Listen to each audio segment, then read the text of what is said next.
Up here. This is going to be the AudiHo Wreckspertz Rantilization Sanity check on latency and possibly comb filtering.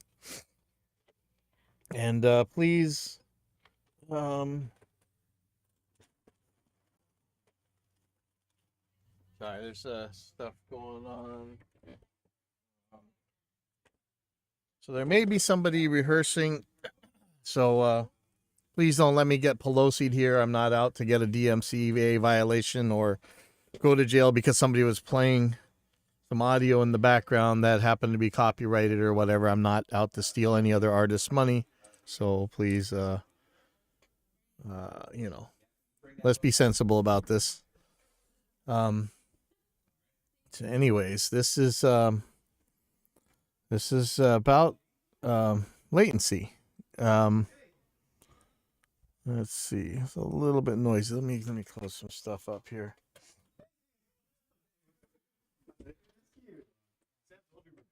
Yeah. Try to keep the sub bass from earth shattering, shaking levels, but down. But just let us know. Yeah, okay. All right. And also, yeah, I'm gonna have a band in there practicing, so they're gonna be making some noise. So, you know, let's see. I'll get back to this in 1 second. Let me just get on my just check to make sure this is good. Let's see. Okay. Sorry. Okay. So talking about latency here. And the reason we're talking about latency is because, of course, everybody's talking about that ToneX hardware being released, right? If you don't know, it's a player that will play the captures that you get from ToneX software, which is like, you know, the Kemper profiler or the Quad Cortex. You run an amp through it and you get the sounds of you know, it captures an amp basically. What does ToneX do? Let's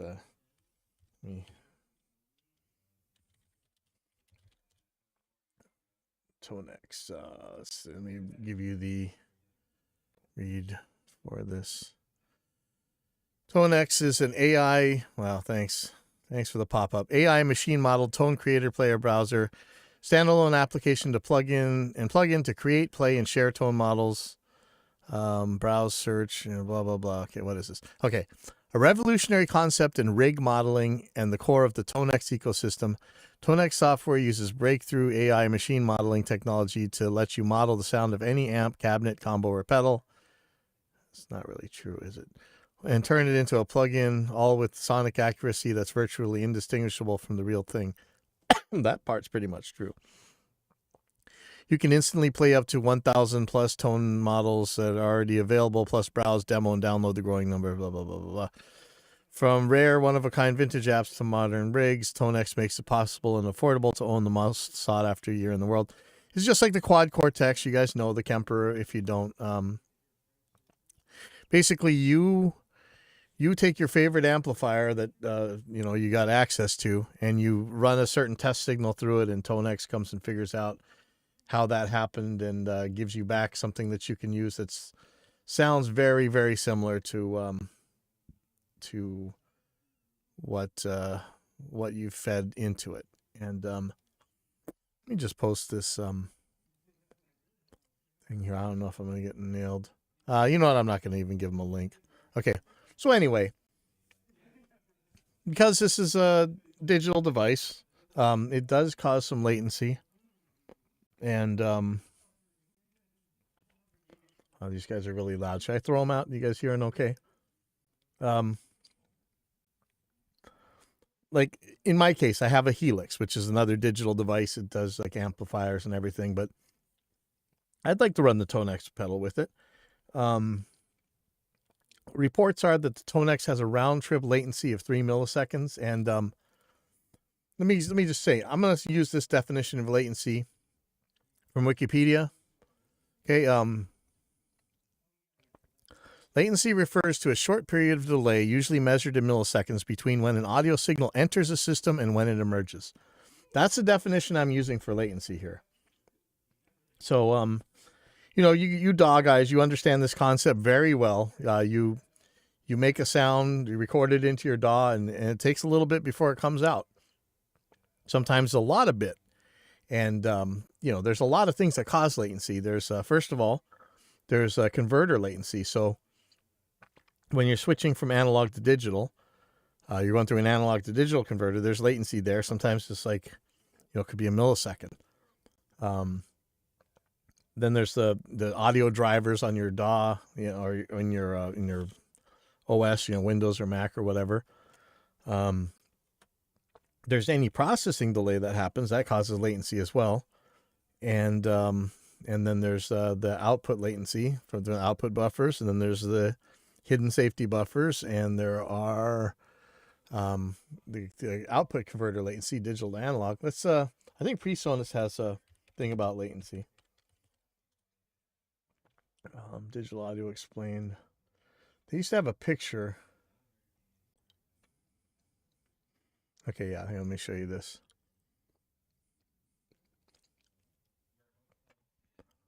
Oh man, why do they? Yeah, man, I'm just so sick of all these pop-ups. I'm sorry.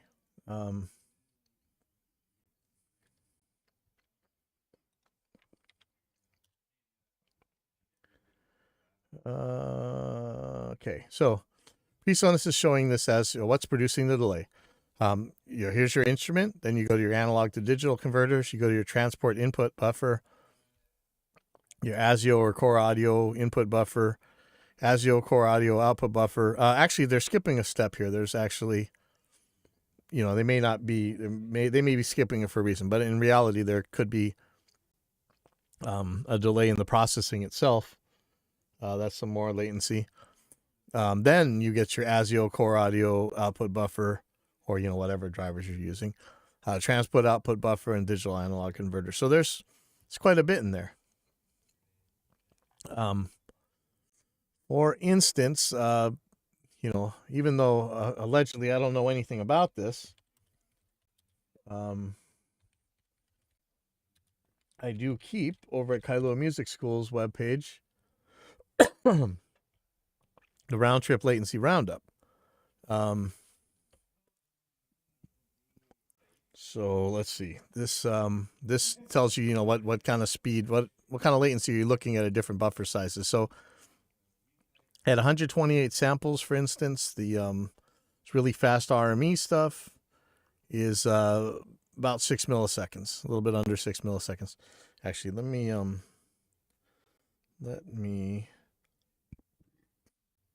have to send this out, actually.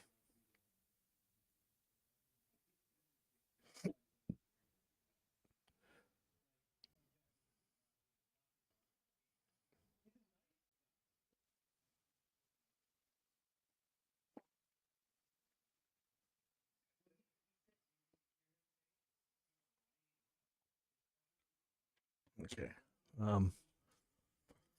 Okay, anyway, so here's different latencies. And, back in the early days, it was pretty bad. You could have like 30 milliseconds of latency, that you 24 milliseconds. The early FireWire stuff with the Dice 2 chipset was really bad. Luckily, I don't know if you guys even know what FireWire is anymore. There may be audio engineers born that are engineering today that were born after the age of FireWire. That's kind of freaky, but it's true. So let me get on with this. So, so this is what you're looking at for round trip latency and stuff. So anyway, because, we're worried about how long is the Helix's latency, how long are your other pedals. When you add this, Tonex thing into it, you're going to add some more round trip latency. I am going to move these guys. You guys either go in there and shut the door, or... No, that's okay. I just a little loud. Okay. Anyway, sorry. Here I am, the old cranky guy. Get off my lawn, right? All right. But anyway, let's say you got a Helix. Let's say you got a Fractal. Let's say you got a Kemper or whatever. You want to throw this thing in there. You're gonna add latencies together because it doesn't have digital in and out. So you're still gonna have to go through analog to digital and digital to analog converters. So for me, for instance, like I have a pitch pedal that I may or may not use in order to take some DSP load off of the Helix. This is more pitch pedal, costs like $60 or something. That had some latency. And then we go into the Helix's input converter for some latency, then out the effects send into the Tonex. So I mean, we're looking at all kinds of AD stages. Anyway, it's going to be a lot of, let me think of this chain. So into the pitch pedal, so that's a 1 A to D converter.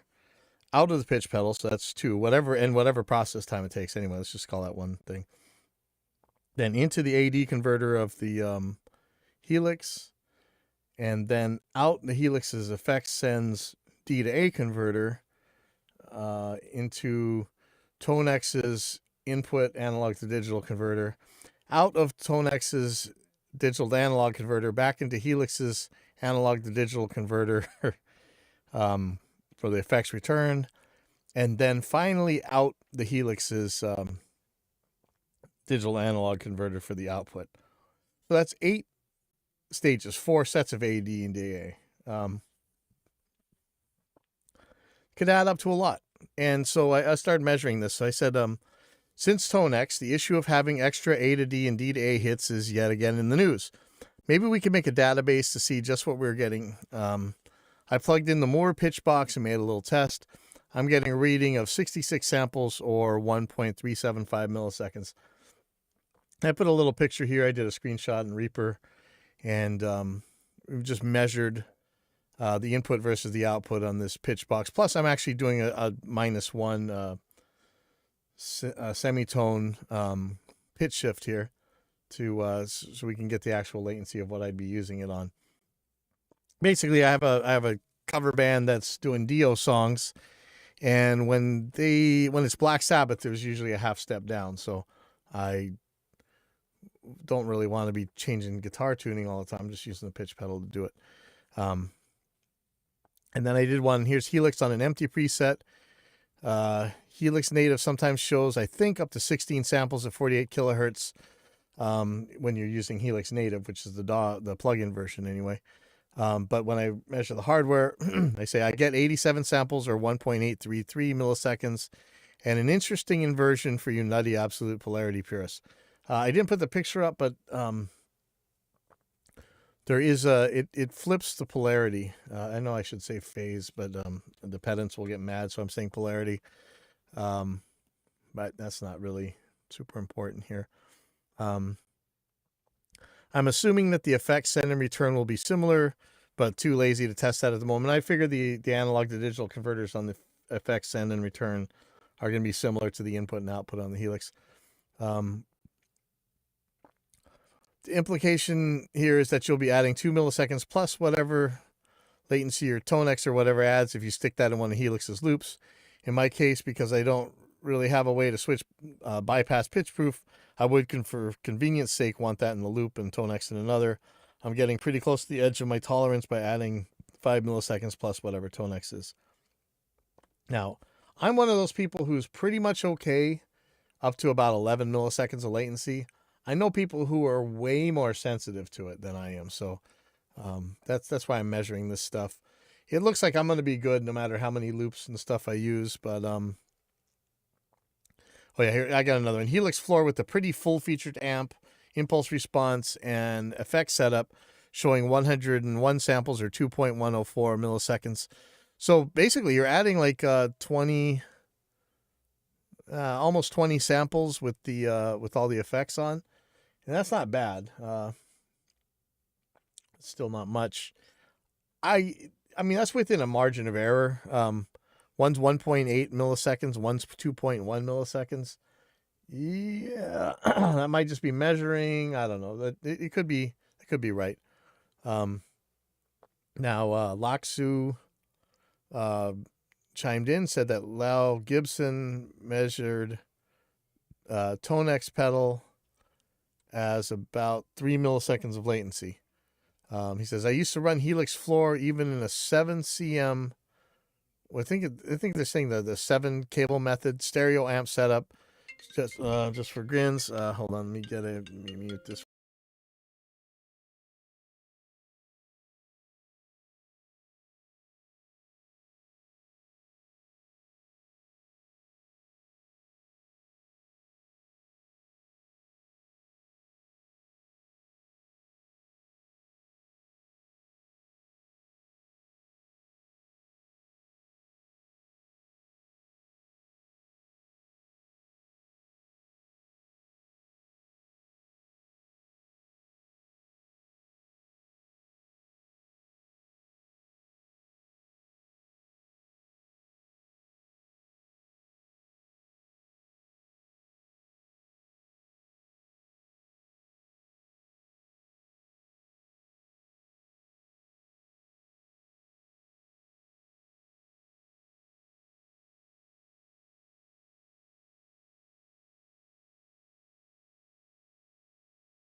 All right, sorry about that. And hopefully the band in there's not gonna be too loud. Should be fine.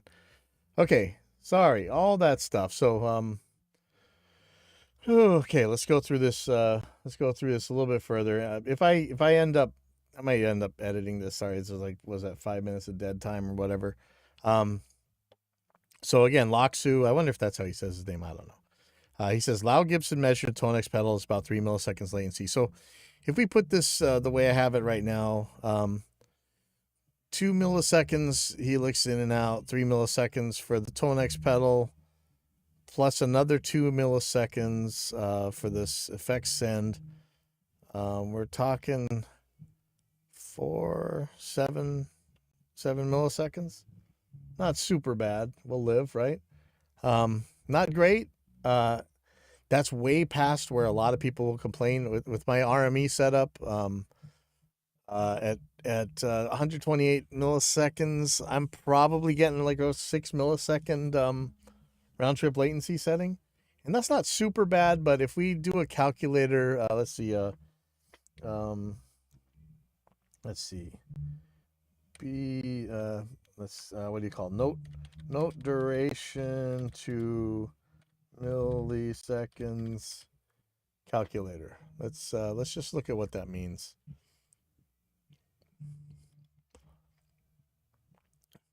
Okay, so let's say we're at 120 beats per minute.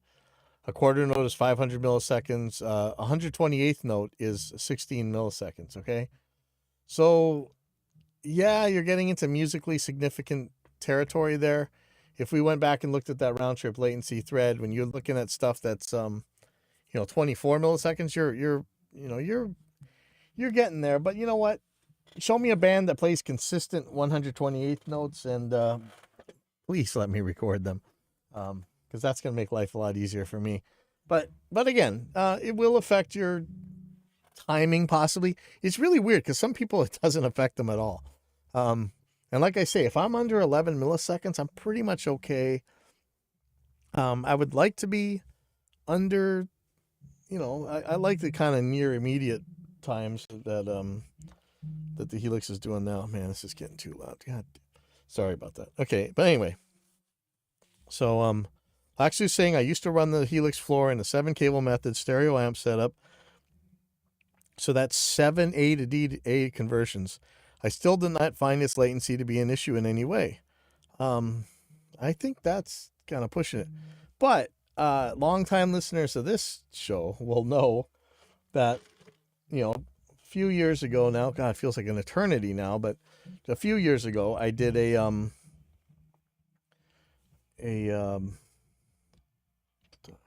so loud. Bringing the studio to the stage, which was testing things like, running amplitude or bias or whatever through a laptop or an iPad or an iPhone even. And the shortest latency that you could get on those things at the time was 20 milliseconds. And the funny thing is, all these latency purists you see on the forums where they say, oh, 2 milliseconds is too much, 6 milliseconds is way too much. Those people were happily running 20 milliseconds on stage, So I don't believe them for the most part with this stuff. Okay, so, but so this guy could be around 14 milliseconds, could have been more. He says, for me, wireless plus VST plugins is a situation where latency can grow big enough to become a problem. How latent is wireless? Because, okay, again, I run a digital wireless. Let's see.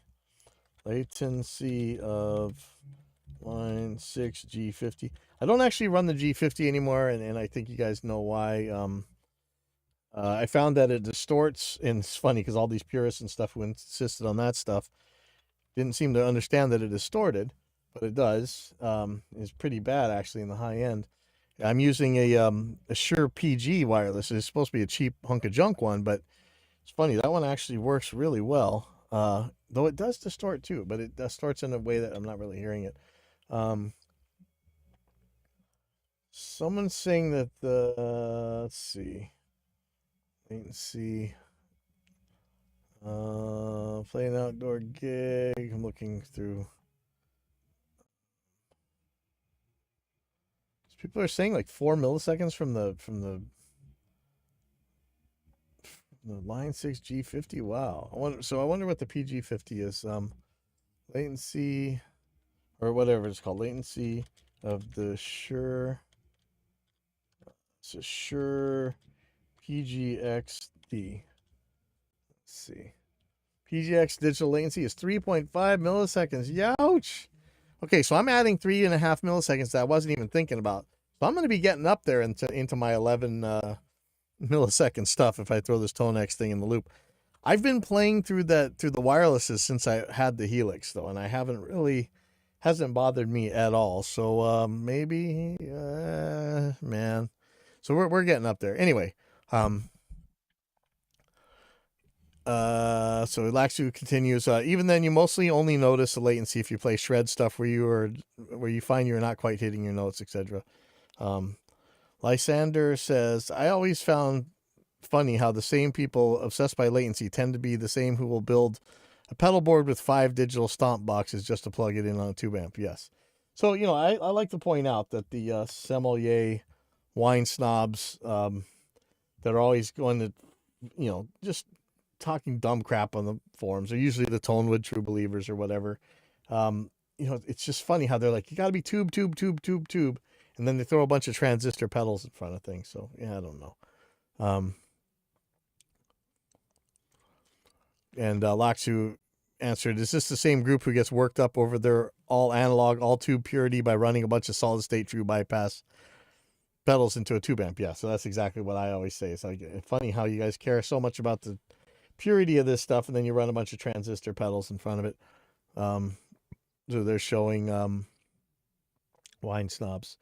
Now, Ejecta brings up a point, and it's important because you want to make sure you're not straw manning this thing and you're not tarring everything with the same brush. He says, just because others have a different experience than yours doesn't make them snobs. That's a bunch of BS. And I answered, I think my second banning from the gear page came from daring to ask the latency purists for evidence of their claims, because there were some crazy claims that latency purists make. But usually those are like the Tonewood true believers or whatever. But I also say I'm documenting this with hard numbers, but I'm on record, just like I said at the beginning of this stream, as not being super sensitive to it until about 11 milliseconds. And that's really how it is. I'm not really all that sensitive to, like I said several times now, I'm really not that sensitive to it. Let me just add one more guy. I used to say, so, okay. Now there's tons of studies done on this, and I know, well, maybe we'll pull some up, but it seems almost like a Pareto principle. Most people seem to be okay with latency till it's like 11, 13, 14 milliseconds. There are a large number of people who can easily detect latency and know that something's a little bit wrong, but it doesn't really bother them. And then there's a remarkably large number of people, and of course you're going to bring up all the super ears, but it turns out when you really test the super ears, they're usually not that super, but that claim that it really bugs them. But there are people that it really drives them nuts, and I've seen it several times.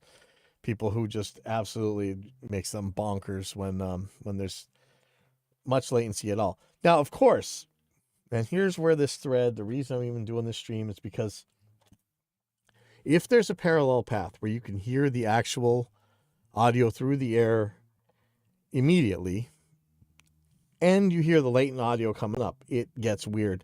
Now, you would think this really bugs singers, and it can, because they hear it as a slight echo if it's really long. But so many times we feed the singers, back some reverb, and, the reverb's going to happen later anyway. Like think of like a pre-delay time, like 20 milliseconds, 30 milliseconds or whatever for a big haul. It doesn't seem to bug them that much. There are singers, though, where it just drives them nutty. And if you have two parallel paths of the same signal and you put them at separate times, I hope you know what that is. If you grew up in Hawaii and you've been surfing or whatever your whole life, you've just been playing in the water, you know that when two waves hit each other, funny things happen. If one wave's going up while the other one's going down, they hit each other, you get no wave. You get that little flat spot, right? If two waves are both going up at the same time, you get a extra high wave. So they interfere with each other. Let me just show phase waveforms. Hopefully there's some pictures. You just pull up Google Images real quick. Now I wrote out of phase waveforms. You guys don't get all pedantic with me about polarities and stuff. So it's showing some different pictures of waves happening at different times. Okay, so here's a great one. 90 degrees, 180 degrees is phase shift, which you pretty much get zero when you get back. Maybe I'd like to see one where they show you what results from waves phase out of phase things put together. So, but basically you can figure it out by looking at pictures, right? When they add together, they get bigger. If one subtracts from the other one, gets a little bit smaller. So you end up with a really weird shape, and that's called comb filtering, or part of that's called comb filtering. Like, I don't want to get super pedantic here, but that is a problem. And there's a certain latency where 60 hertz, 100 hertz, or whatever starts disappearing, and one of the people who really get upset by this is drummers when they're playing through their headphones. And they're hearing a sound that's canceling out the sound that they're hearing in the air because of latency. And their kick drum kind of disappears on them. Makes them, it's not a pleasant feeling to have your sound disappear on you because of this effect. And I'm not even sure where this thread got derailed, but it'll get there quickly. So he says, I'm kidding, of course, this topic has been beaten to death and multiple times too in here, but the too long didn't read is that most people seem to care about latency only when they're actively looking for it. That's not true. 5 milliseconds is a ridiculously fast response time. Y'all, you can safely enjoy playing your guitar. Yes, 5 milliseconds to me is a ridiculously fast response time. However, if you had to throw 3 of those 5 milliseconds together, you're going to end up with some latency that you really don't like. If you put 4 of those together, I guarantee you're going to start getting upset. And if you put 5 of those together, you will definitely be very upset by it. So this is a straw man, and this is kind of an indication of where this thread's going to go. This guy is not getting the point of this thread, that as we start adding things together, it's going to start getting long and it's going to start making trouble. And so I just say, hey, make sure you understand the caveat that there's no direct paths in parallel, of course, because again, if you have the actual direct sound coming into your ears at the same time that and you have another latent signal coming to your ears, a delayed signal. Let's go back to this definition again, because this is going to get ugly. Latency refers to a short period of delay. It's delay. Latency is delay. Latency is delay. I'm going to say it again. Latency is delay, usually measured in milliseconds, between when an audio signal enters the system and when it emerges. And let me just go on this. Potential contributors to latency in an audio system include analog to digital conversion, buffering, digital signal processing, transmission line, digital to analog conversion, and the speed of sound in the transmission medium. Okay, some of those are going to matter to us, but like we can look at this PreSonus example again, and remember that this is missing the processing delay, which is another source of latency. So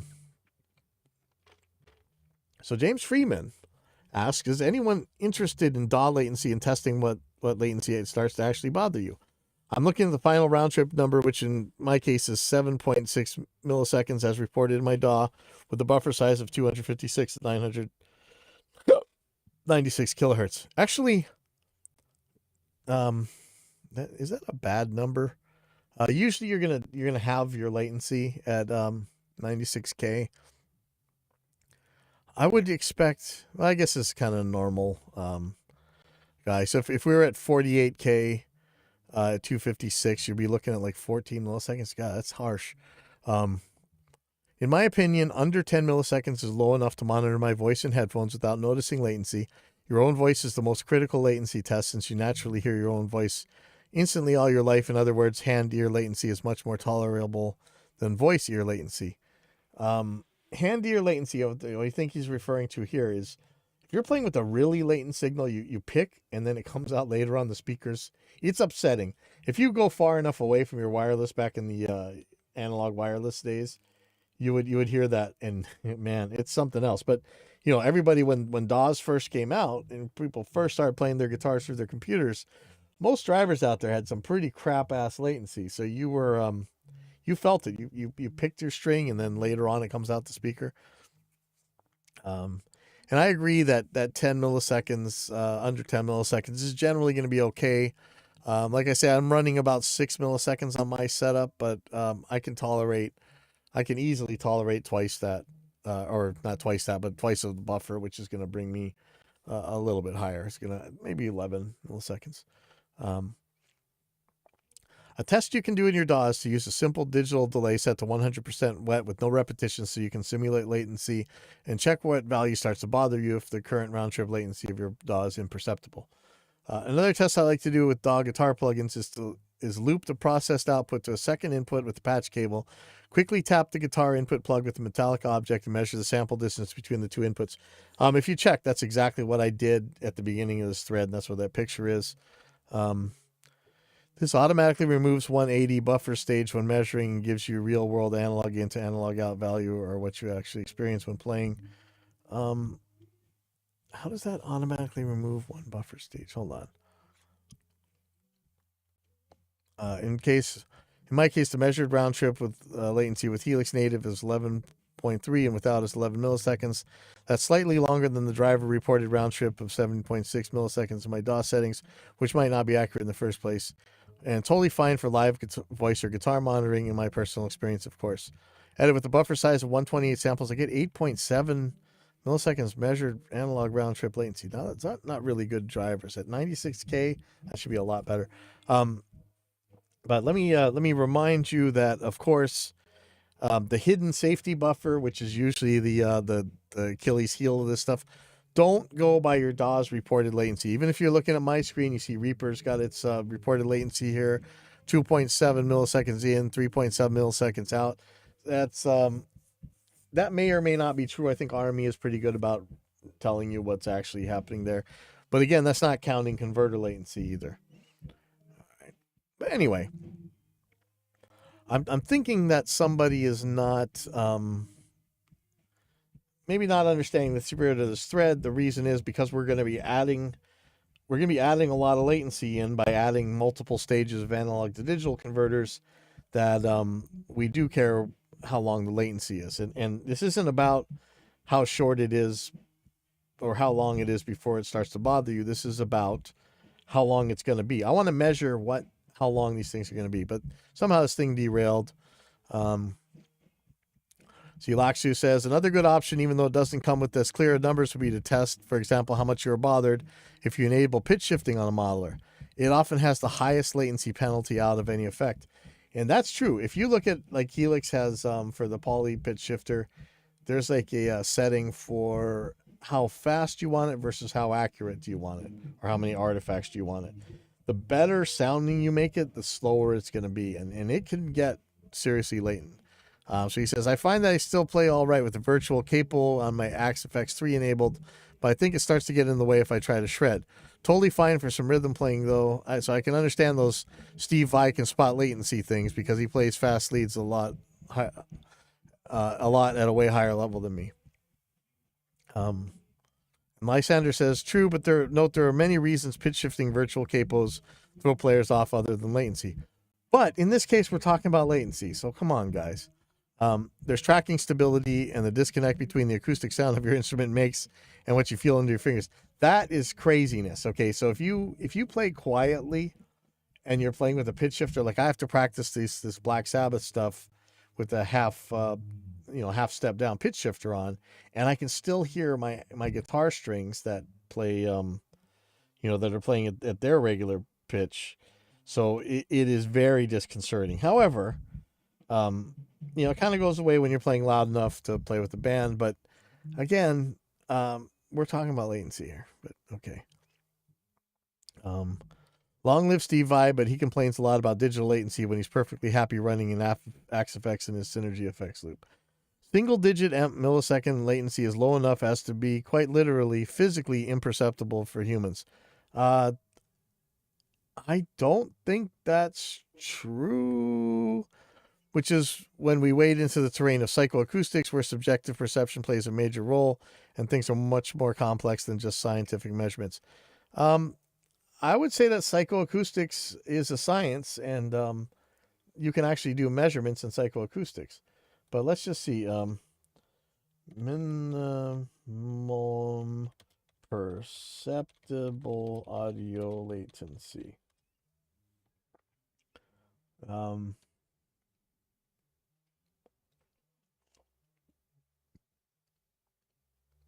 Let's see.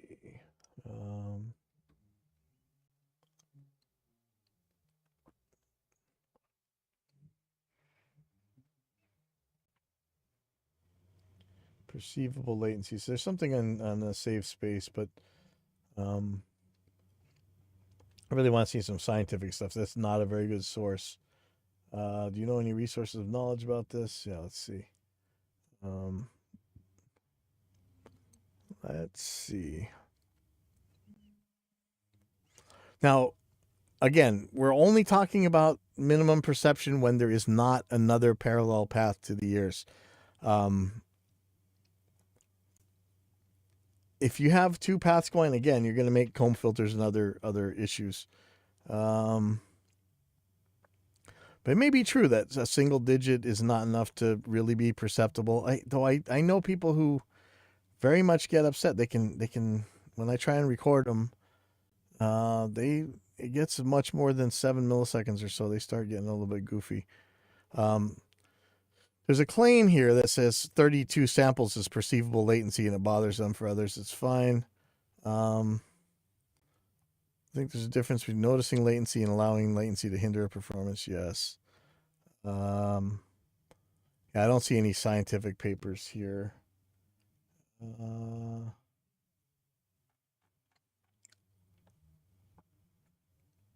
much latency is perceptible?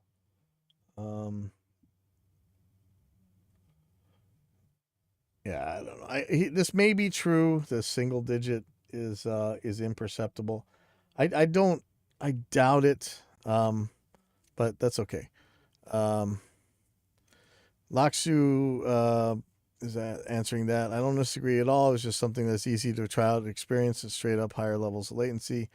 To be fair, the AxFX is really low latency. Yeah, Steve Vai's plugging stuff into a pretty low latency device here. Now, Jim Roseberry, who is no stranger to this show, right? I think he's been on a couple times, and we always talk about him. He is the guy who really sounded the alarm bell with round trip latency way back in the day. With especially, I think he was like the most important campaigner to let the whole world be aware of how crappy Dice 2 was. And if you don't know what Dice 2 is, be glad that you don't live in an era where it matters. These were Firewire drivers that were so craptastic. It was just unbelievable. And some of these things had like a 23 millisecond minimum latency. And that was at 64 samples, which computers back then couldn't run usually. So here's what Jim Roseberry says. And look, I always take Jim Roseberry and what's the other guy, the Dawbench guy. Oh man, I'm sorry, I forgot your name. Anyway, Dawbench. You have the benchmark in testing latencies and performance and stuff for DAWs. Carigliano, is that what's his name? Somebody Carigliano. I can't believe I'm forgetting that. Sorry about that. So he's saying, all I'm going to say about latency is this: compare side by side. Lower will always feel more immediate and responsive. Play your favorite amps and plug in at 10 milliseconds round trip latency, then at 2 milliseconds round trip latency. James mentioned using a delay plugin set to 100% wet to simulate the different latency values. That's a great way to test where it really starts bothering you. I know for triggering drum samples, if round trip latency gets above 3 milliseconds, it starts to feel off. At 5 to 6 milliseconds, you can really start feeling the lag. In my estimation, with higher transient signals, latency is more obvious. Some folks have perfect pitch, and some are more sensitive to pitch intonation than those who aren't. I have no doubt that some folks are more sensitive to latency than others. So Lysander answers him, yeah, but have someone else switch the delay in and out for you in a real blind test. You'd be surprised. And so Jim, the problem is, I think Jim's probably done ABX tests to death, but you know, you are your greatest enemy when it comes to perception. So it is easy to fool yourself. So properly blinding is good, but I don't know that this guy knows who he's talking to, but that's okay. So Jim answers, like he should. I've been dealing with DAW-related latency issues for 30 years. It's a subject that I'm extremely familiar with.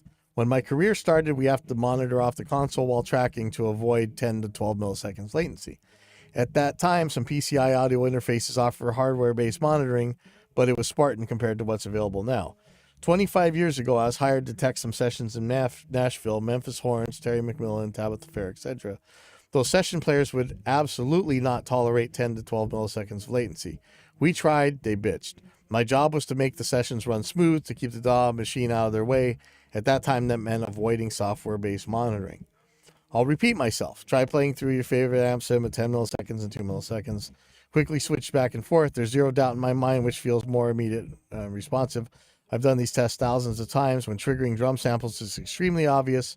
If you got a V-drum kit, load something like Superior Drummer 3 and play with 10 milliseconds round-trip latency.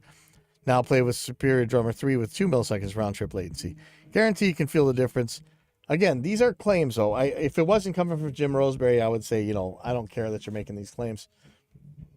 But you should still probably test it out and see. At 10 milliseconds, you can actually feel the V-drum hit slightly before the sound is generated. That gets distracting and annoying. At sub 3 milliseconds, that disconnect between the V-drum hit and the sound generated heard is much less obvious. Now, Lysander answers him. About a year ago, I spent days obsessing over roughly 7 milliseconds latency when recording Helix Native in my DAW. Many rounds of tears and ASIO configuration changes, I managed to bring this down to 2 milliseconds, feeling great about it. Sometime later, I discovered most config changes were reverted by mistake, and I spent months recording with 5 milliseconds latency while thinking I achieved half of that, and I couldn't tell the difference. Okay, I believe you, and I'm in the same boat. But again, we're talking about adding latencies together. That's the, if anybody remembers what the point of this thread is 48 minutes ago, it's that we're going to be adding more latency to a system here, and pretty soon it's going to be a lot.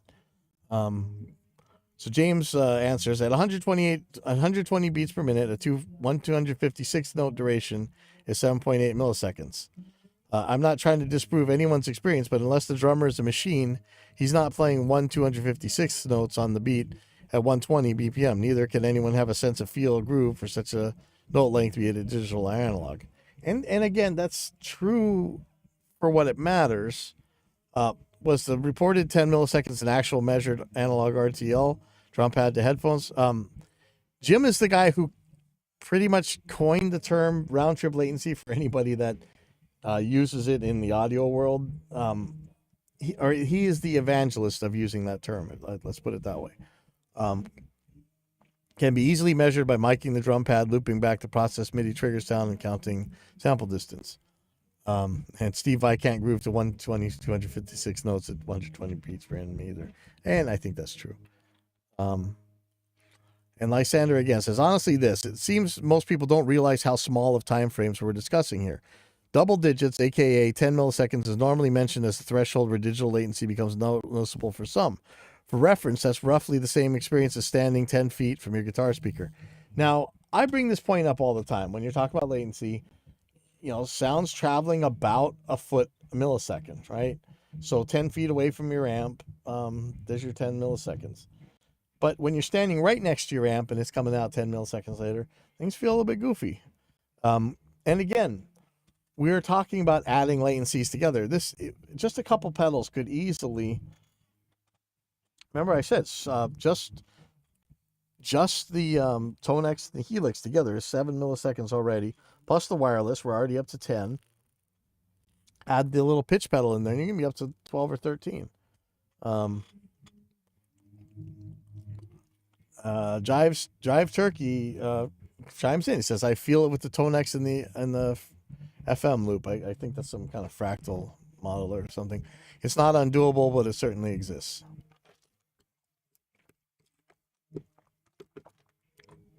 Orvillian is saying, "I like it as low as possible, but 13 milliseconds on an electronic drum kit is pretty damn playable.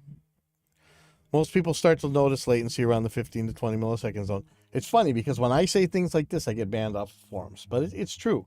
And again, I'm saying that I'm one of those people who's not super sensitive under 11 milliseconds.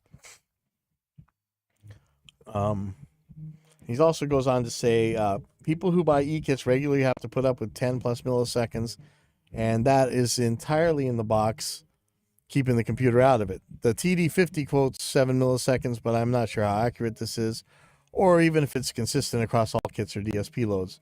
You typically get 3 milliseconds just because of the scan time required to track the voltage, convert it to digital, then convert that to something usable that the synth engine can translate into a MIDI note. If you're using a DAW and the sound card is giving you a 2 milliseconds round trip, doubtful, but it depends on the gear, then you've still got to add the scan time and the MCU conversion of that figure. Even the polarity of the piezos can affect the final latency. No one is achieving 2 milliseconds round trip latency with the electronic drum kits, as far as I know. And he puts up some studies from ResearchGate, which is important.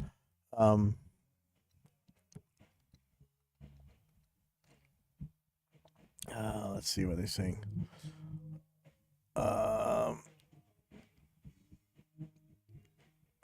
I'm surprised this hadn't covered this, but it appears I haven't, and it's very important. If you use any electronic or mechanical gear, you're experiencing latency. Latency is the time it takes for something that you were using, a car, a toaster, or a clever bit of electronic drum gear, to react to you. Yes. But there's an article here at ResearchGate, action, sound, latency, and the perceived quality of digital music instruments, comparing professional percussionists and amateur musicians. Let's take a look at that real quick. Probably going to show, let me pull up this picture. Synchronization errors.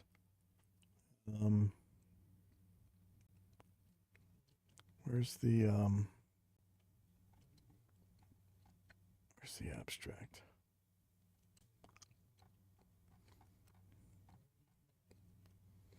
Probably should take a look at this later. I'm going to go put this away for now.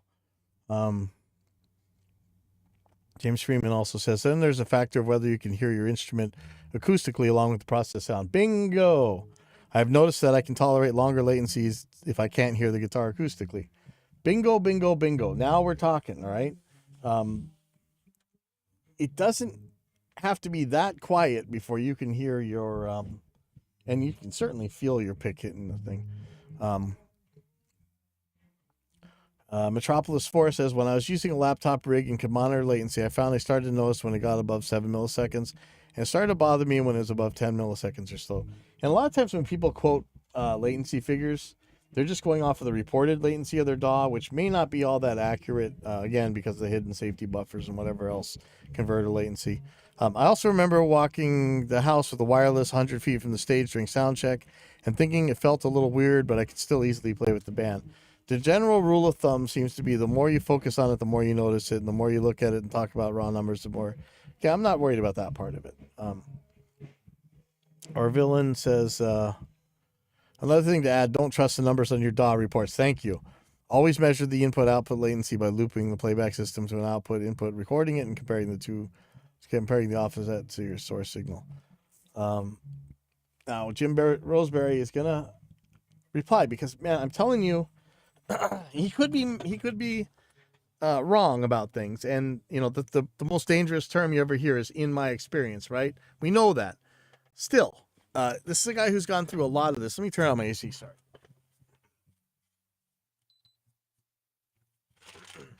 This is someone who's spent a lot of time on this very subject, and somebody you should really listen to about it. He says, regarding the no one is achieving 2 milliseconds round trip latency with electronic drum kits.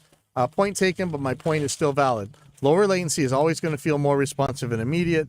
I think there's a propensity to buck this idea because it can be expensive, difficult to achieve glitch-free, low round-trip latency, especially under decent loads. Part of why playing an acoustic drum kit is more alive is precisely because the drum heads and cymbals are immediate and responsive. By the way, I no longer have a TD50-based V-drum kit. Part of what I didn't like was the lag. Playing the TD50 wearing headphones, pull either left or right off your ear and play. The lag is pretty obvious. Years ago when I created Perfect Drums and then Perfect Drums 2, and remember, Jim Roseberry was my competition back in the early days when I had one of the first, if not the first, third-party samples out there, drum samples out there for Drumagog. And it wasn't until years later that I started actually talking to Jim Roseberry. Back then, he was my competition.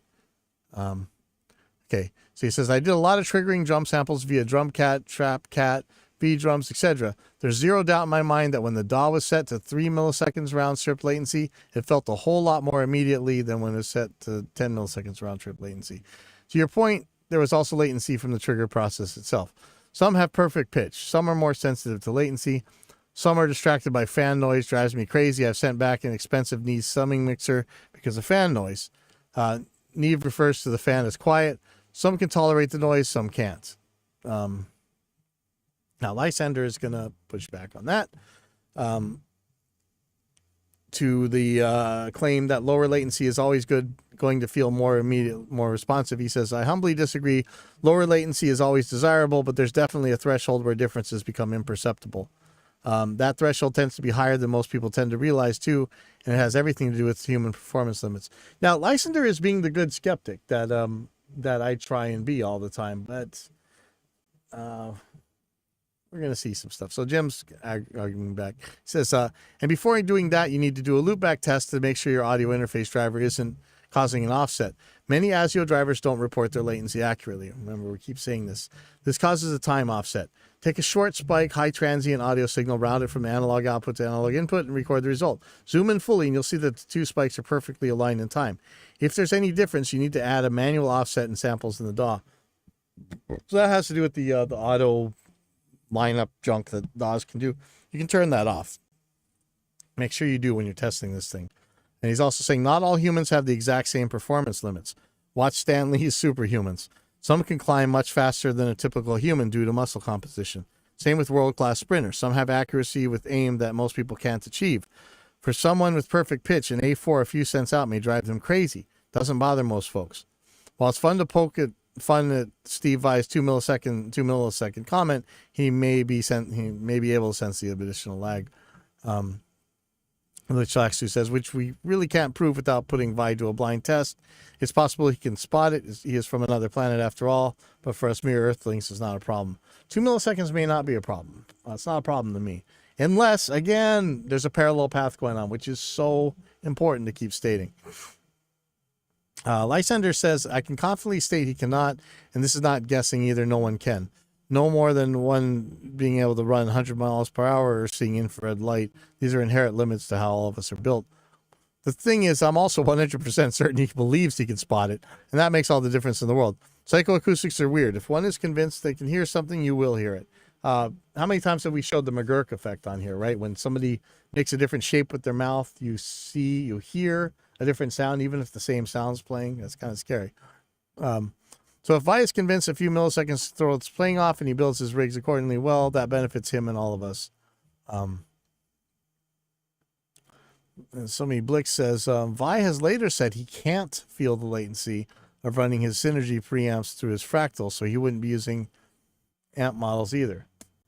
In my opinion, I think he really meant to say that he didn't like the feel of modeling versus true preamps. Perceiving latency isn't exactly related to musical time, groove, or awareness of either. Sure, there's overlapping areas, but they're definitely not the same. Or Villains referring to Jim Roseberry. He says, you're a science guy yourself. I follow your posts on computing and gear because you're a knowledgeable guy. But let us present the facts. For example, you made no mention of scan times nor microcontroller processing times, both of which typically add up to 3 or 4 milliseconds themselves. This means that the moment you hit the pad to the moment you hear a sound, there's a baseline 3 milliseconds latency response is standard, even if you're getting a round trip of 2 milliseconds, more or less only possible via Thunderbolt at 88.2 kilohertz sample rate with specific devices. Latency will still be 5 milliseconds. It doesn't matter that he didn't say that. So whatever your scan time is, you're going to add either 10 milliseconds to it or 2 milliseconds to it. So you're still hearing that. I hope that makes sense. When he was talking, he's telling you about your driver latency or your whatever. And that's being added to those other times. So the point still stands. So Sasha Frank says, to illustrate, and yes, for yourself if you like, how sensitive we are when it comes to latency, double a signal in your DAW of choice, pan both of them hard left and right, and add some samples of delay using track parameters, a 100% wet delay with zero feedback or whatever, just to one of the signals. That's how incredibly great at detecting the smallest latencies the combinations of our ears and brains are. Now, this is what I'm saying. If you got a parallel path where one is getting directly to you and the other one is getting delayed, you're going to hear the comb filtering, most likely. I wonder if I can't play an example of this. Let's just do this here. I don't even have to pan this left and right. I'll pan them straight down the middle. Let me pull up a. It's funny because it's James Freeman that I'm kind of arguing with here. Is the guy that I'm using has really helped me set up the actual some sounds in the Helix, and so I trust him, and I think he really knows what he's talking about. But I don't think they're understanding what the point of this thread was. But I'm going to show you a little experiment right here so I can prove what we're talking about. Copy this file. Project tab. Oh. Okay. Any effects. Just get rid of all this stuff. Okay, so I'm going to duplicate this track. So you guys are watching me. It's the exact same track here. I'm going to set time to samples, right? Let's just do samples. Okay, so if I play these two signals here, so I'm just playing the same track here over and over.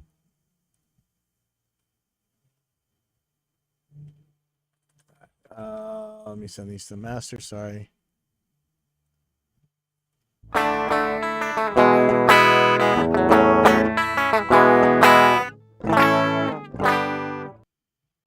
I didn't just blow up anybody's eardrums.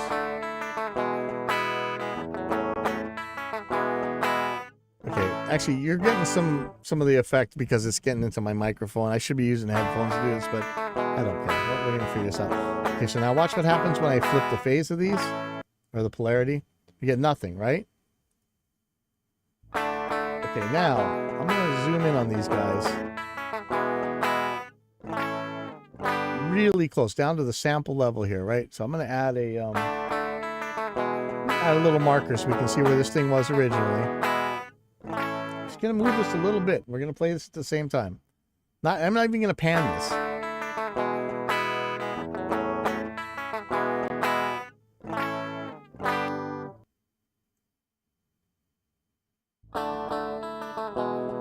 Okay, now listen to that and listen to this.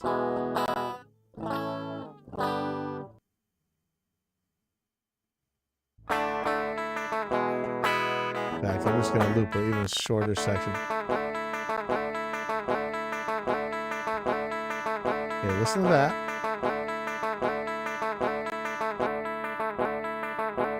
Do you hear a change? Here's the original.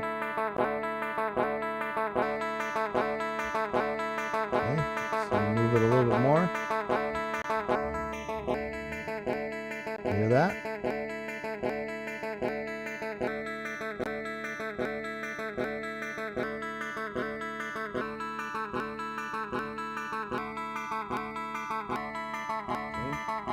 Undo this.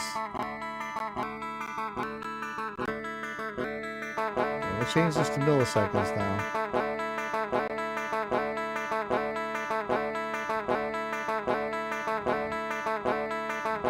And let's just let's measure out 1 millisecond.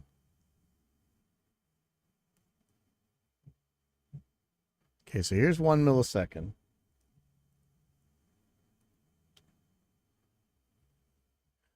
Okay, so I'm going to move this 1 millisecond here. Okay, here's the original. Actually, let me, sorry. Okay,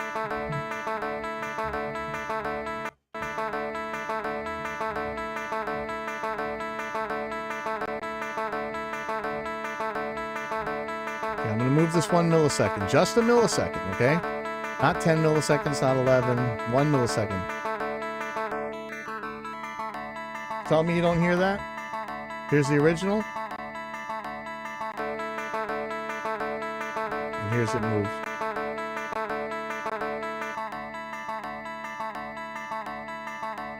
Okay. So can we shut this nonsense down right there? All right. So let's move back on into this. Put this back up. Let's see what's going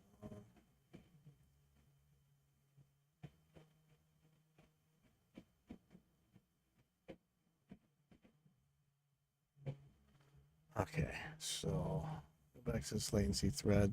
We're gonna play some of this later. So that 1 milliseconds makes a huge difference to the sound. Okay, that's your comb filtering, whatever. And that's what we're talking about with Sasha Frank here. He's saying that's how incredibly great at detecting the smallest latencies the combination of our ears and brains is. It's also likely also a matter of evolution. When the leaves of the jungle behind you were rustling back in the day, you simply had to know whether it was slightly left or right, because that might have easily become the deciding factor for that approaching saber-toothed fellow to have a nice meal or to stay hungry. For more scientific explanations, one could also look up the Haas effect.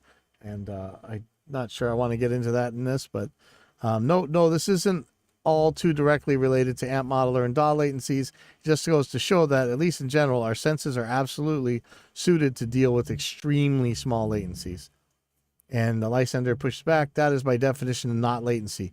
You're experiencing phase misalignment. Nope, you're experiencing latency. And this is where it gets ugly. Latency is delay. You play two signals, one delayed and one not. That's not by definition not latency. That's latency. And that is and yes, let me just read what he says. And your ears are incredibly sensitive to it. It's similar to how our brain picks up minuscule differences in relative pitch, and the reason why you can tune instruments by ear very precisely. When you're comparing two signals, which again is what happens when you have latency. Sorry, but it is. You got the direct sound coming at you, and you got the delayed sound coming at you. And that latency is the delayed sound. Again, let me go back to Wikipedia here, because this is going to get stupid. Latency refers to a short period of delay between when an audio signal enters the system and when it emerges. Sorry, it's latency. You're wrong. You're wrong. You're wrong. You're wrong. James Friedman says, you're right, but I should have added more info in my post. Point was to give another perspective on how short a time 10 milliseconds is in relation to music, and how even trained musicians are never that accurate. I believe that hearing the instrument acoustically together with the process sound is responsible for a lot of the hullabaloo about latency. Yes, but that's important. But again, that's not what this thread is about, but you guys all wanted to derail it, so I'm going to show you how you're wrong.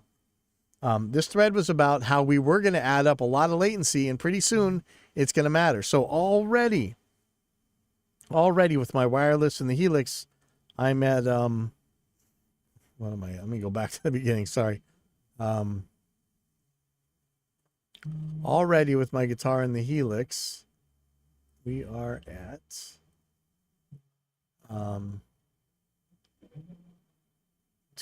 milliseconds. All right. So adding another 5 milliseconds, we're into that 10 millisecond time anyway. Now I have some idiots on ignore, so I have no idea what they said. But let's see. I said, you just read this again. I said this before and received a ban for it elsewhere, but when I was testing the iPad and iPhone stuff with a few hardware companies, pretty much the lowest round-trip latency we could get was around 20 milliseconds. And this was with chains where people who complained about the much too high round-trip latency of like 4 to 8 milliseconds on a DAW, somehow we're just fine playing on stage at 20 milliseconds. Pretty comprehensive studies have been done for musicians tracking, and when there wasn't an audible parallel path within 6 decibels of the amplified level at the same time. Again, the parallel path, it's there. Came out with some Pareto principle type numbers, like 75 to 80% being okay until 11 to 13 milliseconds. Among leftovers were people who were really finicky even at 5 milliseconds, and people who could discern it, but it didn't bother them until about that 11 milliseconds or so.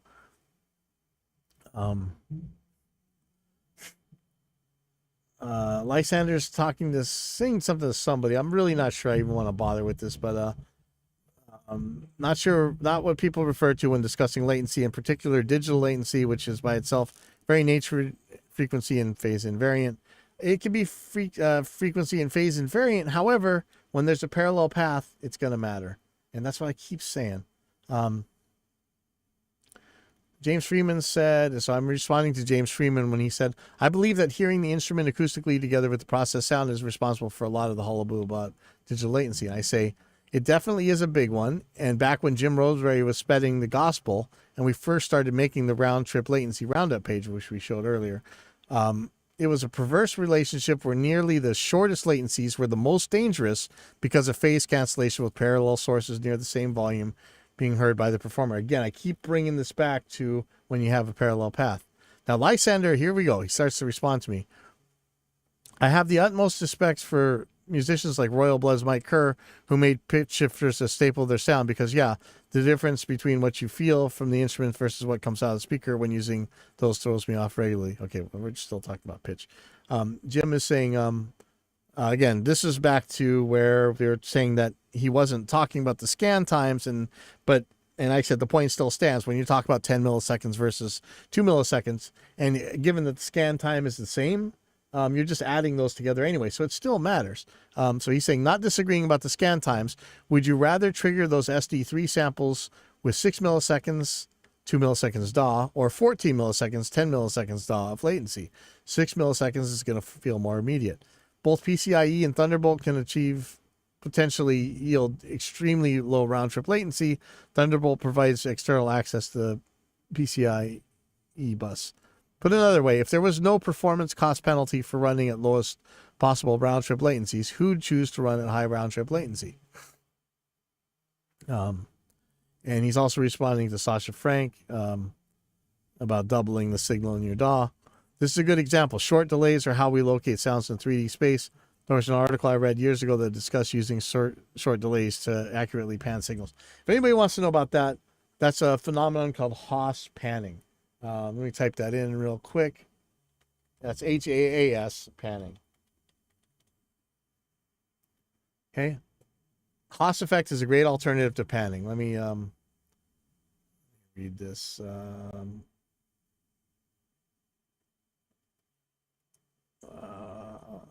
Let's see if we get a shorter definition. So a Haas effect is using delays to give you the effect of panning. You go look it up. There's some downsides to it, but there's some plus sides to it. Now Lysander had said, I already responded to this. This is by definition not latency. You're experiencing phase misalignment, and yes, your ears are incredibly sensitive to it. The phase misalignment comes from hearing the direct sound and hearing the latent signal. That's what I keep saying, and this is how this gets so ugly. And Jim says, what is phase misalignment a product of? Short delay between when a sound is heard by your left and right ears. That's not necessarily what phase misalignment is, because it could also be a short delay between when the sound is heard by the direct signal and the latent signal. So Jarek adds, what I'd be curious about is the amount of latency added by things like the interface and DAW on top of the plugins or hardware. When I play a guitar plugged into a modeler and listening to the headphone output, it seems like it's going to be closer to 2 to 3 milliseconds latency. If I plug into the interface and through a plugin, it seems like it's closer to 10 to 15 milliseconds latency. Even nominal latency is only 5 milliseconds or so. Just testing right now through HX Stomp. I had a simple delay with 100% mix and no repeats. You can bring it down to 0.0 milliseconds, basically just the latency of the unit itself, which should be under 3 milliseconds according to Lau Gibson. I don't really notice much until it's around 5 milliseconds, where it's almost like there's a bit of bloom on the attack. Even 10 milliseconds is tolerable.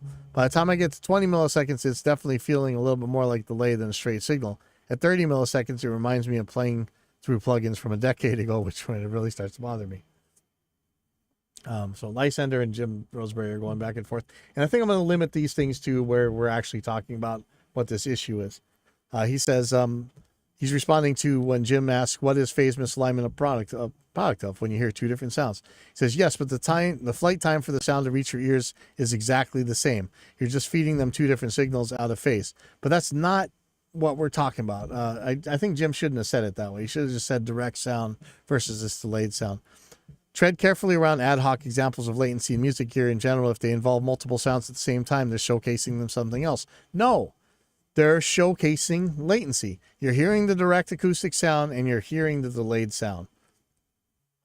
Jim says, some of the clubs we play, our drummer is put behind the plexiglass wall of shame. The slight delay caused by that drives me crazy. It causes transitions to my ears to sometimes be a little bit off. Can I work with it? Yes. Does it affect me in a negative way? Yes.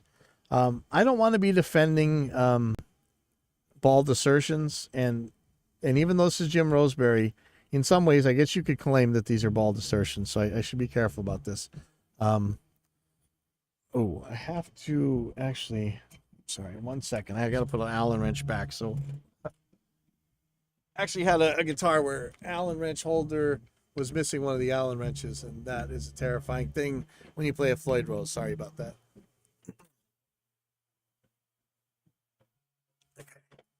So he's saying, so this is Jim again. He's saying, I'm beating a dead horse here, but if the time was mathematically exactly the same to reach both your left and right ears, it would not be out of phase. You'd perceive that sound to be dead center between left and right.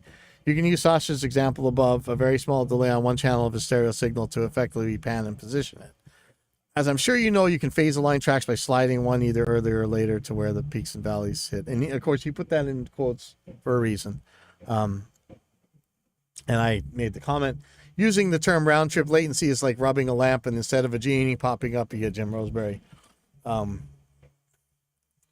Lysander is going to push back. Of course it is. The kicker is that when you apply signal A, a delay to turn into signal B, they are no longer the same signal. Again, yes, they're not the same signal. And when they reach your ears at exactly the same time, there's zero latency at play.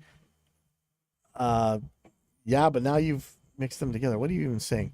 I mentioned an example a while ago, while not perfect, better illustrates latency as a phenomenon related to absolute, not relative timing. Open Google, type metronome, and hear it ticking at 100 BPM for a while. Clap along with it. Now switch to 101 BPM. Can you tell the difference? Could you if someone else was setting the tempo without you knowing? Because the difference between 100 and 101 beats per minute is an extra 6 milliseconds. That's interesting. However, it's not what we're talking about.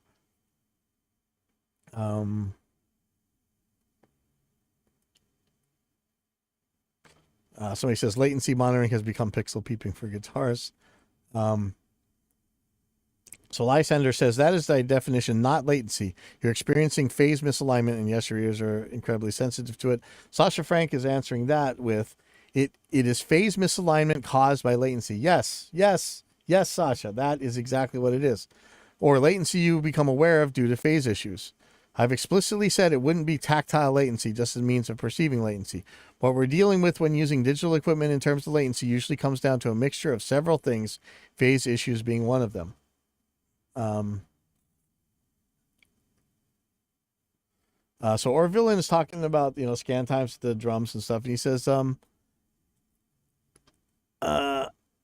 not going to put a sick bit of music equipment back on the shelf because it gives me a 10 milliseconds RTL instead of 6 milliseconds. Sure, but 2 of those in a row and you're getting 20 milliseconds latency, I think you're going to start to care. I will confess, though, that when I run my Helix in a 4-cable method, I do feel a slight thing. Not sure if it's latency or tonal artifacts from 2 ADD to A conversions. I guess that's another thing. Just one more reason I'd love to see a digital input on these Tonex devices. I will confess, like I said, never tested it really. I just know that I prefer to run my Helix right up front of the amps and not in 4-cable method. Okay, and so Sasha Frank is responding to Lysander. You need two sources at play. Yes, you've got two sources. You got the direct source and you've got the latent source. It's sort of related on a different layer, such as in the way you feel your pick hitting your strings versus the sound hitting your eardrum. That's two different signals you differentiate between. That just that it's something else besides phasings. So he's talking about the 4-cable method. Could pretty much be latency, even if it's just around 2 milliseconds added. As an example, something I detected more or less accidentally. When I'm playing through headphones, I can pretty much reliably detect the difference between running my interface at 32 versus 64 samples. That's 4.6 versus 6.0 measured with Oblique's round trip latency tool. And if you don't have it, you should get Oblique's round trip latency tool. It's free. It's a way to measure round trip latency. So they're absolutely accurate numbers. And yes, I was like, what in the hell when I found out about it? I'm not Mr. In the Pocket by any means. The thing is, I usually get along fine with values around or below 10 milliseconds using headphones, perhaps even more. And I'm sure that I had way more on my cans the first days of modeling. Playing version 1 pods, the blackface really had noticeable latency through a first generation Aviom system. Those are old headphone systems. That those came with 4 milliseconds on their own, and possibly whatever stuff added by earlier digital consoles. So being able to detect very small differences at low base levels came as a surprise and not a pleasant one, because, it makes it expensive, right? Because frankly, I just don't know why that is. Something just seems to feel different, but I can't put my finger on it. I don't want to really add an argument by anecdote here, but it's kind of what's going on. Or Villain says latency was the entire reason I sold my Apollo 8 X8P for the money. The latency performance is pretty woeful, to be honest. PreSonus Quantum is much better. Jim goes around saying the PreSonus Quantum is currently the lowest possible round trip latency you can get, which is interesting.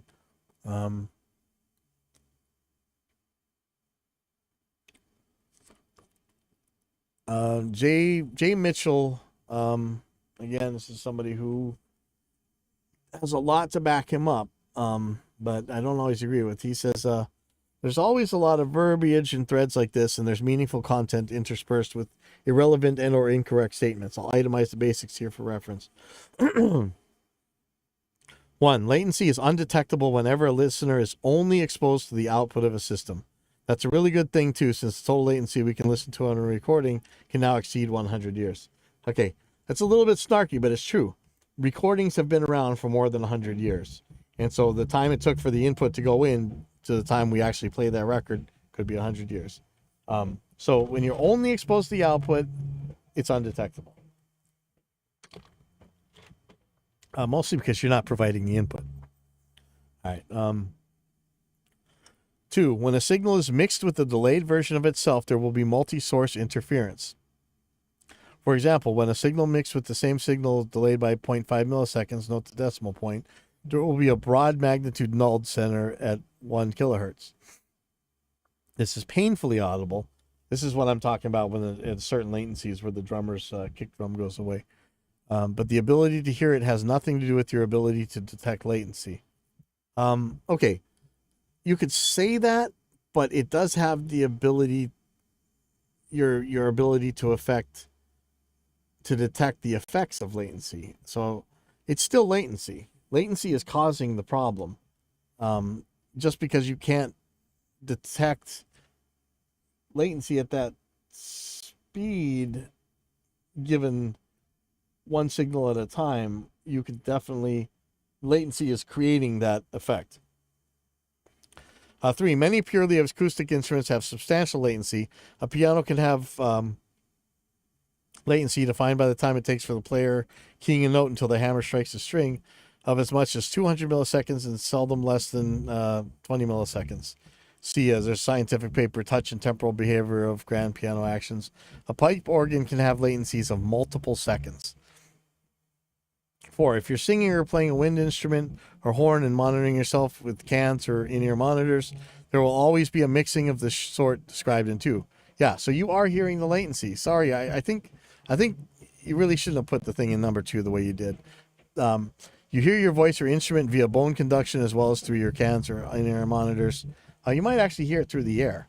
Any latency in one path relative to the other will cause mostly Okay, let me say it again. Any latency in one path relative to the other will cause multi-source interference. That's where latency matters. And I think even Jay is telling me that I'm not reading this right, but 5. When a player initiates an event with a physical movement, plucking a guitar string, pressing a piano key, drawing a bow, across violins, etc., they will experience latency viscerally. Some amount of time elapses between the stimulus and the response, in the stimulus being the physical action, the response being the audible sound. If that amount of time is sufficient, a player will be able to detect it. If you can hear both acoustic and amplified sound from your instrument, there will, in addition to latency, be the multi-source interference described in 2 above. While relatively small amounts of latency may not by themselves cause a problem, the addition of a small amount of latency to a system that already has latency may push a given player beyond perceptual threshold and become noticeable. 10 milliseconds may not be a problem for a given individual, but 12 to 13 milliseconds could well be. That by itself is a strong argument in favor of quantifying every contribution to latency in a signal processing, recording, monitoring system, which is exactly what this whole thread was about. Thank you. Because, yeah, maybe at a certain latency, it doesn't matter. But when you double that, maybe it does. And when you get to 20, 25 milliseconds, yes, it matters. And I said, I have a post-traumatic stress disorder triggered from spending weeks lining up piano samples in an early sampling software before this fact was understood by the rest of the team. And I didn't understand it either. I didn't know how long the piano takes to make a sound. And all of a sudden you line up all the piano things to strike immediately, and it sounds funny and nothing like a piano. So Lysander is responding to Sasha Frank when he said, it is phase misalignment caused by latency, or latency you become aware of due to phase issues. Lysander says, no, it is not. Apologies about being so stubbornly pedantic about this topic, but I see people confusing phase pitch issues with latency all the time on these forums, and the PTSD from my early days as an EE student just kicks in. Latency, as we think about it in audio, has nothing to do with phase misalignment. Zero, nada, nothing. Wrong. If you hear 2 sources and one is latent and it causes phase misalignment, it has plenty to do with latency. So Sasha Frank responds with, well, latency is a time offset, if you will. Phase misalignment is as well. I like how Fretworn says this. I think what better describes your particular example is relativistic comparison in absentia, when you can only hear one thing at a time.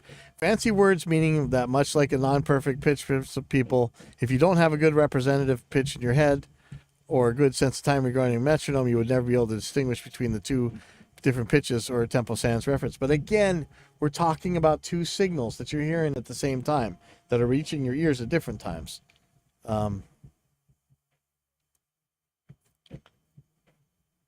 Let's see.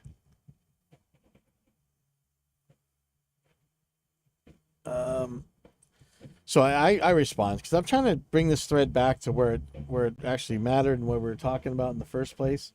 So I said, seems like there are a few different definitions of latency going on here. I'm speaking of the time between when the sound goes into a black box and when it comes out of the black box. Again, sorry, I'm going to go back to Wikipedia and we're going to read this definition again.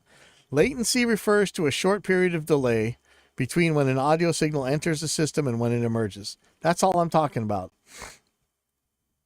And I say, this most certainly can cause phase issues. It's exactly how you make a comb filter. Now, Lysander is responding to me now. He says, no, you need 2 signals for a comb filter, the original and a delayed copy. Latency alone, in audio in particular, will not get you there.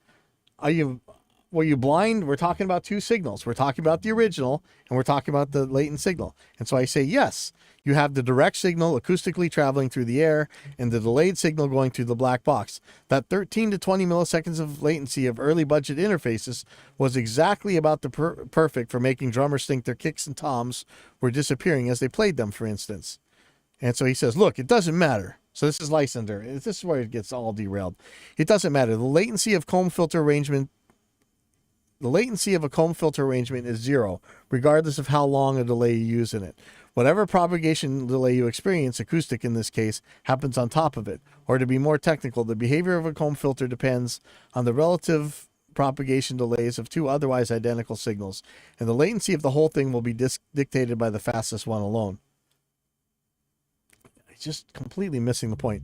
But yes, comb effects were particularly jarring with older digital gear. It's one of those things that are still obeying live mixing today, along with vanilla acoustic propagation delays. For large enough venues, there's even the concept of negative latency, where your wedge in your monitor will play you back signals before you might expect to hear them. For example, if your amp is too far away. And so I push back. Look, it does matter. We're measuring latency in this thread. Don't tell me it doesn't matter. No, the signals don't have to otherwise be identical. See two mics on a guitar cabinet. Okay, guys, put two mics on a guitar cabinet. One closer and one further away. You're going to get an effect because of that. Please, you're derailing this thread with some bizarre need to interject who knows what. I'm going to play something for you right now. This is from a video called Everything You Need to Know About Comb Filtering with Audio Examples. And this is from 2 minutes and 11 in, comb filtering from DSP latencies. Let's just listen to this. The first cause of comb filtering is latency. All digital systems add some bit of latency. It could be a big situation where you have compression. Parallel compression setup. The dry snare signal passes through from input to output. No additional. Oh shoot! Let me start that again. Sorry. Passes from. Hopefully, the first cause of comb filtering is latency or delay caused by digital signal processing. All digital systems add some bit of latency to the signal, and this could be a big problem. Imagine a situation where you want to add parallel compression to the snare drum. In a parallel compression setup, there are two copies of the original signal. The dry snare output with no additional processing. The wet snare signal passes from the input to a compressor and then mixes with the dry signal at the output. Because the wet signal is processed by the compressor and the dry signal isn't, the dry signal could reach the output before the wet signal, which would result in comb filtering. Fortunately, most modern digital audio systems have delay compensation, which ensures a fixed latency across all audio channels. In an effort to keep all signals aligned, the system will intentionally delay each signal so that the latency is constant across the board. Another cause of comb filtering is reflection.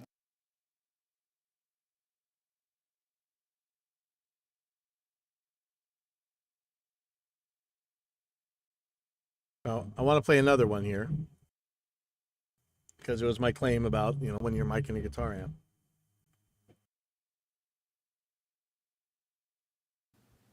Comb filtering can also occur when placing multiple microphones on a single sound source. Right now, both of these microphones are about the same distance away from me, so it takes the sound of my voice about the same time to reach each microphone. However, if I start to move one mic further away, now the sound of my voice has to travel further to reach that microphone than it does to the closer mic. And so when these two signals are mixed together in your headphones, there will be some interference, which will result in comb filtering. The same thing can happen when you place multiple microphones on a single instrument. Let's take a guitar amp, for example. I'll record a short bit of playing. Oh, look at that. He's using Reaper. I must be an idiot, right?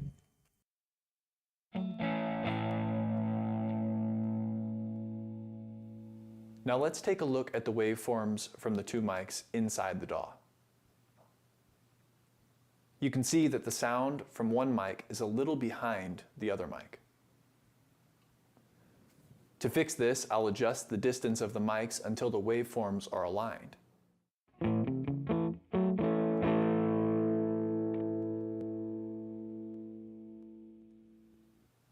Now you can see that the waveforms from both mics are more closely aligned. Another scenario where this might be a problem is when you're recording two nearby sound sources with separate microphones. The sound from the trombone reaches the trombone microphone, but it also bleeds into the trumpet microphone, and vice versa. Of course, it takes longer for the sound from the trombone to reach the trumpet mic than it takes for it to reach the trombone mic. When both of these mics are mixed together in your final mix, you'll hear some bit of comb filtering. You may have heard of the 3-to-1 rule in audio. In this situation, the 3-to-1 rule would tell us that the distance from the trombone to the nearest mic, in this case the trumpet mic, should be at least 3 times the distance of the trombone to the trombone mic. The idea is that by the time the sound from the trombone reaches the trumpet mic, it will be so quiet that it won't cause too much interference. Remember, the closer in level the 2 signals are, the more extreme the interference will be, and therefore the more extreme. Let me just get to the point of that part.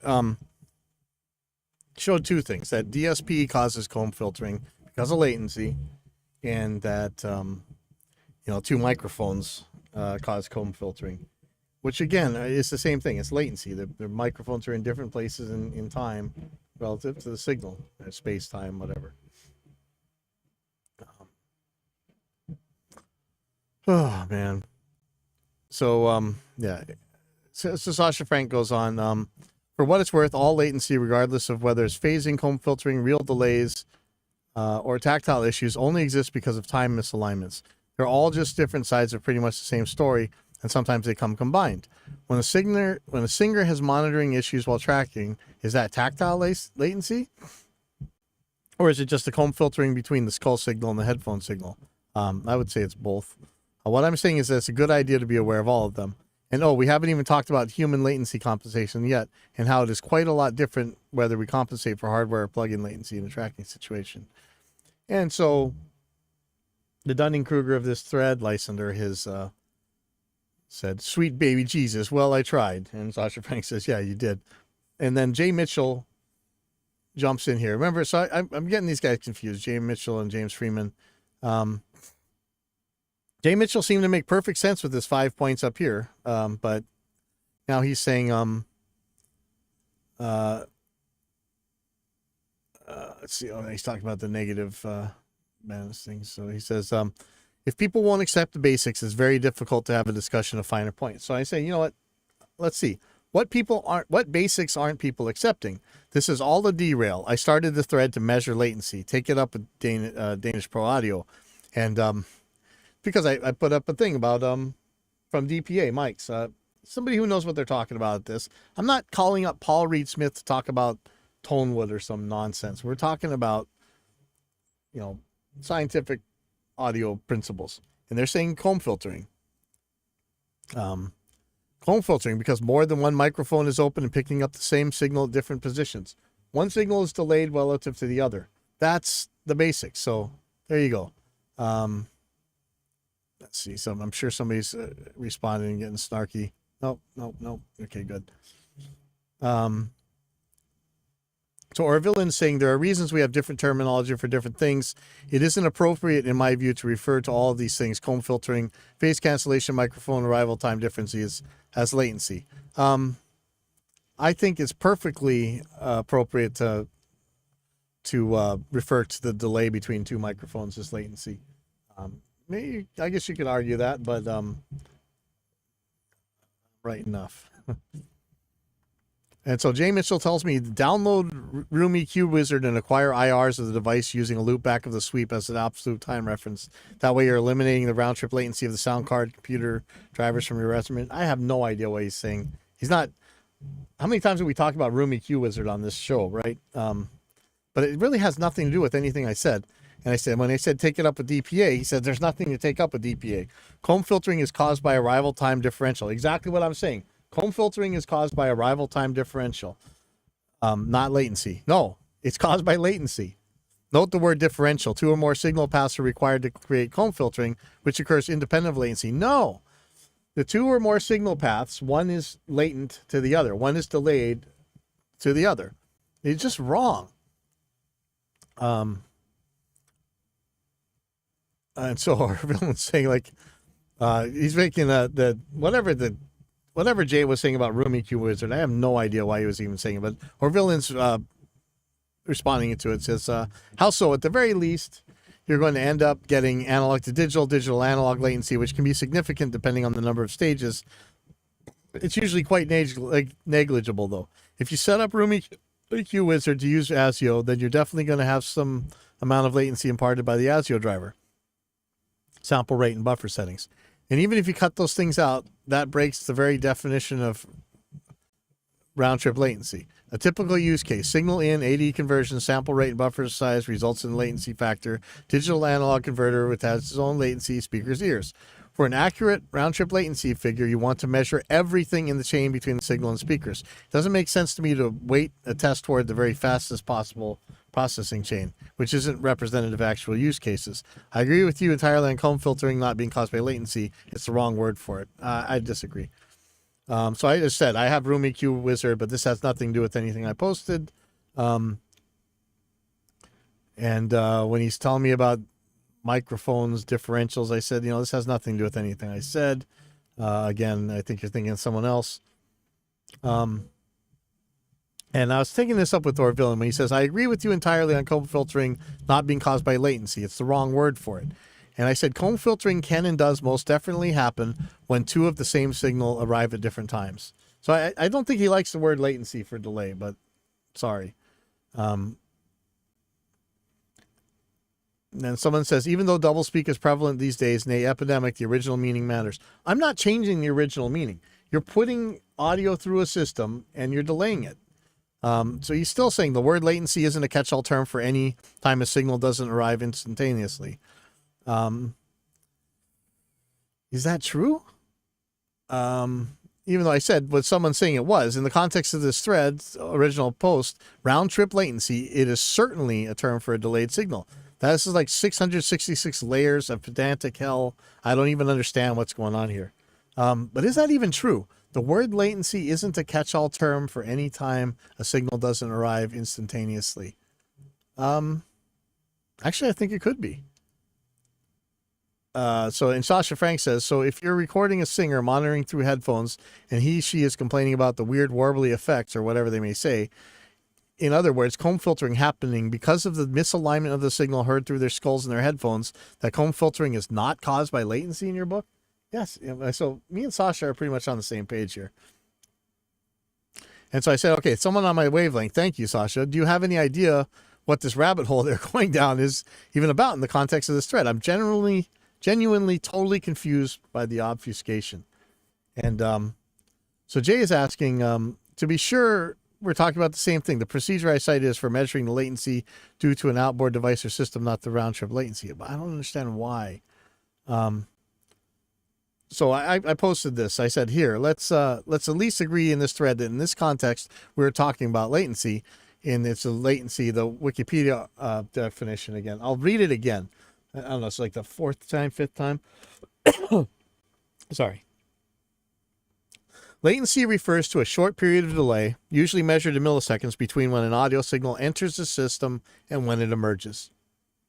That's what I'm saying. And so I say, which can and does cause comb filtering if there's a parallel path involved with the different latency. And yes, air is a system. Air is a system. Sorry, guys. The speed of sound through air is different than the speed of sound through wood, right?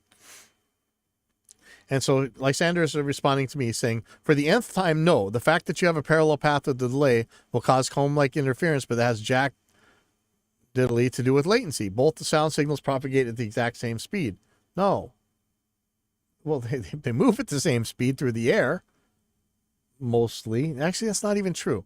Your own link explains how latency is the time between an audio signal entering and exiting a system. There's no such thing as parallel latency. Well, wrong. At the same time, you're telling me that what I said was true when you're telling me it's wrong. I don't get it. You're nuts. But I say, so yes, for the nth time, there is parallel latency. Look at this thread is just a derail anyway. We hopefully will continue to measure and add to the RTL numbers of different devices in this thread, and I'll try to update the first post with figures as they come in. So then he puts in the classic diagram for a comb filter arrangement, a system. Again, ignoring. So he says, see that straight line below? That's your original unaltered signal. Now ask yourself, how long does a change in X take to be reflected in Y? And can that figure ever be affected by delay K? Yes, of course it can, because that's the actual textbook definition of latency. Of course it can. You're putting those two signals together at the summing point, and one is changing the other. I have to agree with others mentioning the same sentiments. It's really hard to discuss something when there's such a basic misunderstanding of what it even means.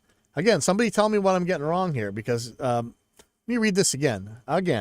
Latency refers to a short period of delay between when an audio signal enters a system and when it emerges. Okay? That latency, when combined with the direct signal, is causing comb filtering. I don't know what there isn't to get. So I say the comb filtering is detected when it is summed. Why is this such a hard concept for you to understand? You are mixing two signals together, one delayed, one not. I'll put this in super simple terms. I hope this makes sense. Hopefully it will stick. Get a glass of water, put some dirt in it and stir it. Now it no longer looks like the original glass of water or the dirt by itself, right? Can we agree on that? Take some dirt, put it in a clear cup of water, stir it up. It no longer looks exactly like the original cup of water or the dirt by itself, right? Please, somebody in the chat, if I'm way off on that, let me know. But that seems true to me. And somehow Jay Mitchell is telling me, in other words, there are other elements in addition to latency. Yes. Yes. Yes, it's the direct signal. Why? Did somebody say it was only latency? No, I never said that. And so Lysander tells me again, and the mix takes as much as the original signal to reach your ears, for Pete's sakes. Whatever, me is out. And I respond to that, not if there's latency. The mix doesn't take just as long to reach your ears as the delayed signal if one part of it's got latency in it. And so I had to respond to Jay Mitchell when he says, in other words, there are elements in addition to latency. I say, did someone say there wasn't? Pretty sure I used the term parallel at least 3 times in this thread. Why are people being so purposely obtuse? And, or villain, see, and I think that's me and him just aren't agreeing on this term, latency, on the definition here. So he's asking me and Sasha Frank, you both seem to be saying that any amount of time difference, regardless of whether it is sub 1 millisecond, 1 to 2 milliseconds, 2 to 5 milliseconds or above, can be referred to as latency. Can you please clarify? I'm not sure that I would say that, but what I will say to clarify, I say if it comes out of a system at a significantly different time than it enters, I would call that latency. And again, I paste the Wikipedia definition of latency. But really, it doesn't matter. This thread's first post was obviously about the latency a system causes. I even took measurements and screenshots of which latency I was referring to. And then I posted that comb filtering video that I put on earlier. And then I said, I'm going to be going over this to my stream in a few minutes. So there we go. And I'm waiting for the Legion of Pedants because I know you guys are out there. And if I get this kind of stuff wrong, you guys don't even begin to hesitate on nailing me for it. So I'm pretty sure that if I'm wrong here, you guys are going to tell me. But yeah, and I just blew 2 hours of my life and then some on this stupid video. Anyway, guys, latency is important. If it wasn't, we wouldn't be spending so much time trying to figure out how to. Actually, that's not true because I'm sure somebody could use the Tonewood example. Well, Tonewood's obviously real, otherwise we wouldn't be spending so much time and money on it. Touche, but we can actually measure the effects of latency, and we can actually measure that it exists, unlike Tonewood. So anyway, holy crap, that was the longest video I think I've ever made where I'm just talking, my voice is out, and I look forward to being roasted over this when people play this back. So